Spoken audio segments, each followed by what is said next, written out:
გავაკეთე power metris კალიბრაცია, რომ მაქსიმალურად ზუსტი მონაცემები მივიღოთ და მივემართები ნაფეთრებისკენ, რომ ჩავიდინო FTP ტესტი. მანამდე სხეულის კარგი გახურება გავაკეთე, რომ გაუძლო 20 წუთიან მაქსიმალურ დატვირთვას, რაც ძალიან მნიშვნელოვანია. ხვალი აიდის წინ. დილის 7 საათია, ტემპერატურა +10 გრადუსი. კარგი სავარჯიშო ამინდია.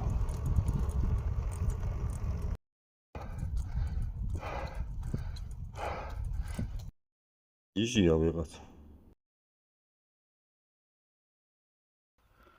არ ვიცი რა შედეგია, იმიტომ რომ ორგან ძაღლები გამომეკიდნენ აგრესიულები.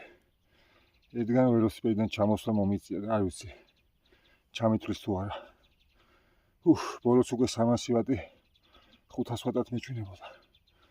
ზართული იყო. ნახოთ რა იქნება.